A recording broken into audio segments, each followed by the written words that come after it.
Welcome back. Bulletin کا آغاز کریں گے۔ سب سے پہلے آپ کو بتائیں کہ امریکی صدر ڈونلڈ ٹرمپ نے کہا ہے کہ امریکہ نے وینزویلا اور اس کی قیادت کے خلاف کامیاب آپریشن کر لیا ہے۔ وینزویلا کے صدر اور اہلیہ کو گرفتار کر کے ملک بدر کر دیا گیا ہے۔ امریکی صدر نے کہا کہ ریاستہائے متحدہ امریکہ نے وینزویلا اور اس کی قیادت کے خلاف بڑے پیمانے پر ایک کامیاب کارروائی انجام دی ہے، جس کے نتیجے میں وینزویلا کے صدر نکولس مادورو اور ان کے اہلیہ کو حراست میں لے کر ملک سے باہر منتقل کر دیا گیا۔ ڈونلڈ ٹرمپ کے مطابق کارروائی امریکی قانون نافذ کرنے والے اداروں کے اشتراک سے کی گئی۔ مزید آپ کو بتائیں، امریکی فوج نے وینزویلا کے دارالحکومت سمیت مختلف مقامات پر حملے کر دیے۔ وینزویلا کے دارالحکومت کراکس میں دھماکے ہوئے اور شہر کے مختلف علاقوں میں طیاروں کی نچلی پروازیں بھی دیکھی گئیں۔ امریکی میڈیا کے مطابق وینزویلا میں امریکی صدر ڈونلڈ ٹرمپ نے حملوں کا حکم دیا ہے اور وینزویلا کے دارالحکومت کراکس میں کم از کم 7 دھماکے ہوئے۔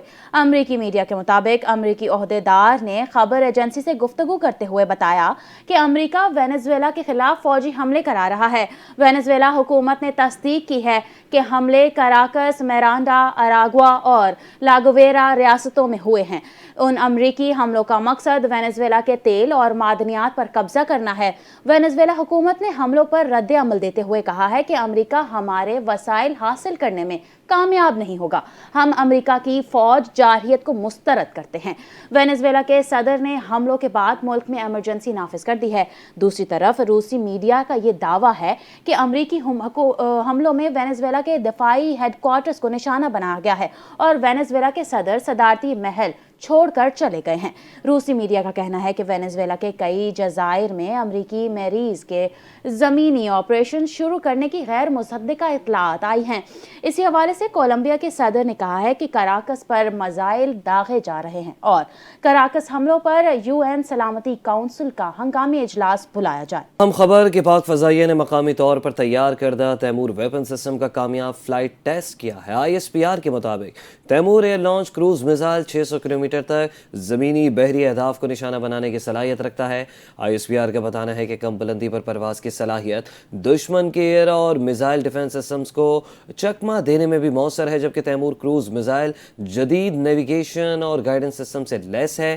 ISPR کا کہنا ہے کہ تیمور میزائل کی کامیابی سے پاک فضائیہ کی روایتی دفاعی صلاحیت میں بھی نمایاں اضافہ ہوا۔ تیمور ویپن سسٹم علاقے سیکورٹی ماحول میں پاکستان کے قابل اعتماد دفاع کو مضبوط بناتا ہے۔ تیمور میزائل کا کامیاب تجربہ قومی سلامتی کے اہداف کے حصول کی عکاسی کرتا ہے۔ یہ کامیابی قومی عزم اور تکنیکی خود کفالت کا ثبوت ہے۔ ISPR کے مطابق فلائٹ ٹیسٹ کا مشاہدہ پاک فوج کے سینئر افسران سائنسدانوں نے کیا، جبکہ air chief marshal Zaheer Ahmed Babar Sidhu نے سائنسدانوں اور انجینئرز کو مبارکباد دی۔ دوسری جانب صدر مملکت اور وزیر اعظم نے پاک فضائیہ کی جانب سے مقامی طور پر تیار کردہ تیمور ویپن سسٹم کے کامیاب تجربے پر قوم کو مبارکباد دی ہے۔ صدر مملکت آصف علی زرداری نے پاکستان فضائیہ کو کامیاب تجربے پر خراج تحسین پیش کرتے ہوئے کہا کہ مقامی سطح پر جدید ہتھیاروں کی تیاری قومی صلاحیت، عزم اور ادارہ جاتی مہارت کی واضح عکاسی ہے۔ اپنے بیان میں صدر آصف علی زرداری نے سائنسدانوں، انجینئرز اور پاک فضائیہ کے افسروں اور جوانوں کی محنت، پیشہ ورانہ لگن اور قومی خدمت کے جذبے کو سراہتے ہوئے کہا کہ دفاعی شعبے میں جدید ٹیکنالوجی کا فروغ پاکستان کی سلامتی اور خود مختاری کے تحفظ کے عزم کا اظہار ہے۔ وزیر اعظم محمد شہباز شریف نے بھی پاکستان فضائیہ کی جانب سے مقامی طور پر تیار کردہ تیمور ویپن سسٹم کے کامیاب تجربے پر قوم کو مبارکباد دی۔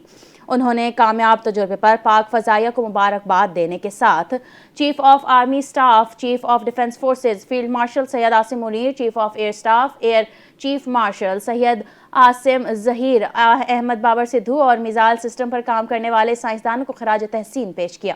فیض آباد بس اسٹینڈ پر پیش آنے والے افسوسناک حادثے میں آزاد کشمیر سے تعلق رکھنے والا نوجوان سعد عباسی جاں بحق ہو گیا۔ ذرائع کے مطابق تیز رفتار بس کے ڈرائیور نے غفلت لاپرواہی کا مظاہرہ کرتے ہوئے بس اسٹینڈ پر کھڑے نوجوان کو کچل دیا۔ مزید تفصیلات جانتے ہیں ہمارے نمائندے فیصل عظیم سے جو ہمارے ساتھ موجود ہیں۔ جی فیصل، تفصیلات بتائے گا، حادثہ کیسے پیش آیا؟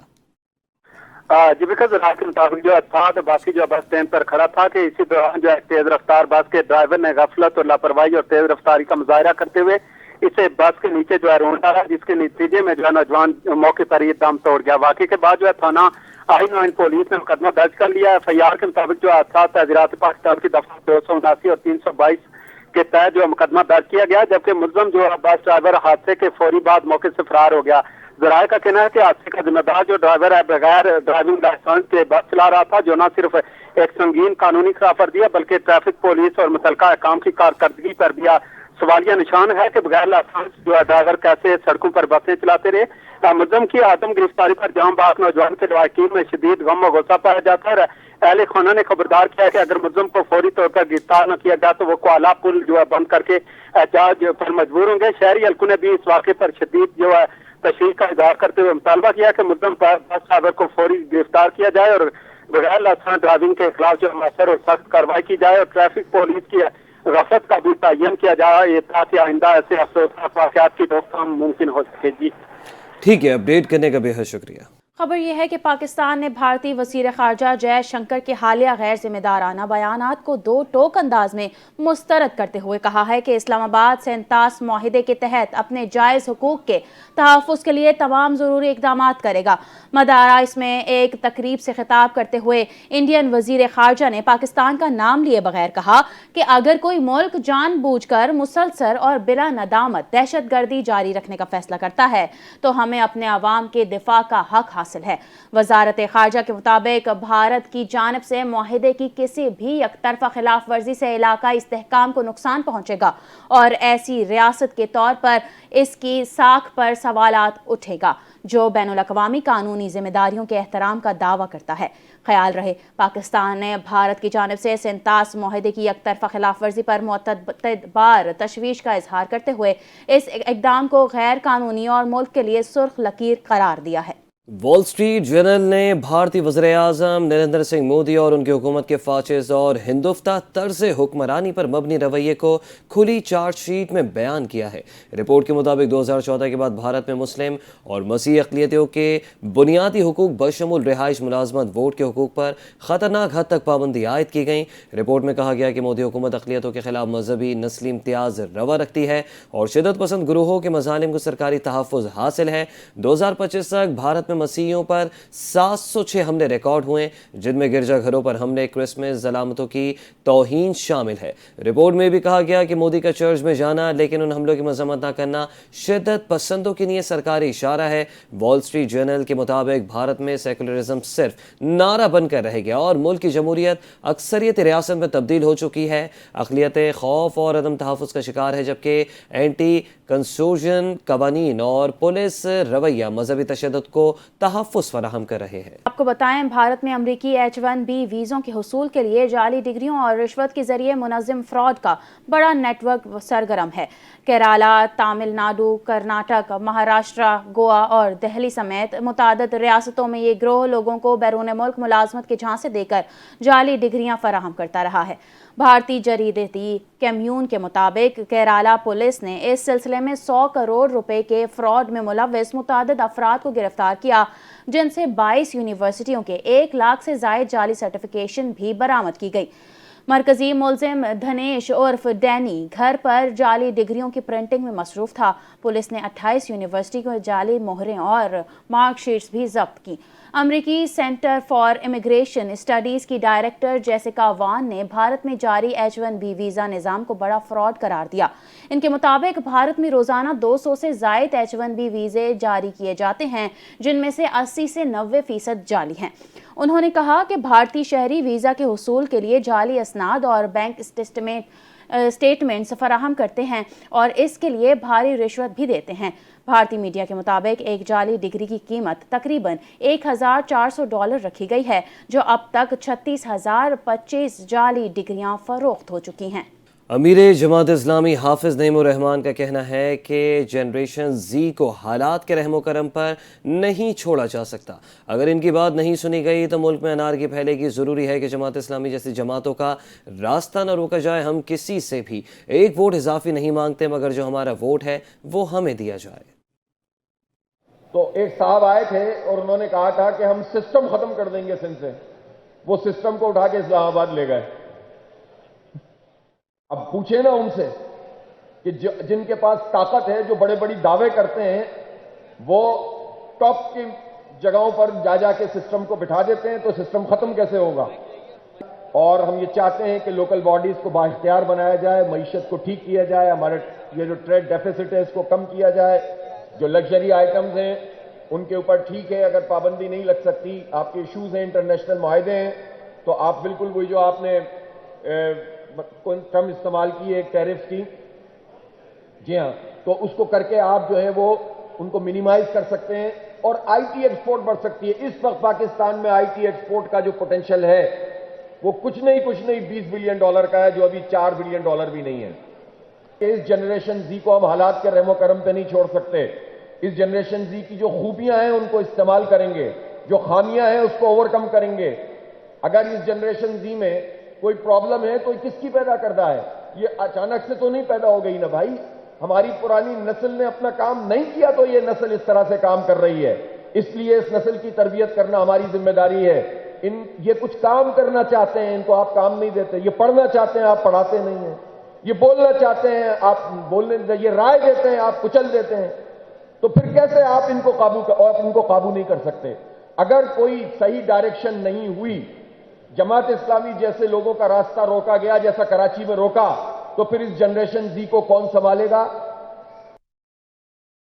کراچی کے علاقے مائی کولاچی روڈ پر مین ہول سے ملنے والی لاشوں کا پوسٹ مارٹم مکمل کر لیا گیا۔ پولیس سرجن کے مطابق لاشوں کے سر، چہرے اور گردن پر گہرے زخموں کے نشانات ہیں۔ مزید تفصیلات اس رپورٹ میں۔ نئے سال کا پہلا اندوہناک واقعہ مائی کولاچی روڈ پر مین ہول سے ملنے والی خاتون، لڑکی اور 2 لڑکوں کی لاشوں کا پوسٹ مارٹم مکمل کر لیا گیا۔ پولیس سرجن کراچی کے مطابق 40 سالہ خاتون کی کھوپڑی پر گہری چوٹ کے نشانات ملے۔ 10 سالہ لڑکے کو گلا کاٹ کر قتل کیا گیا۔ 13 سے 14 سالہ لڑکے اور 15 سالہ لڑکی کے سر، چہرے اور گردن پر متعدد زخموں کے نشانات تھے۔ زیادتی اور زہر خورانی کی تحقیقات کے لیے تمام لاشوں سے نمونے جمع کر لیے گئے۔ تقریباً 4 کے قریب ڈیڈ باڈیز نکلی ہے، جس میں 2 میل ہے اور 2 فیمیل ہے، اور ابھی کرائم سین بھی ہے، علاقہ ایس ایچ او بھی ہے، ڈی ایس پی تمام حضرات پہنچ چکے ہیں۔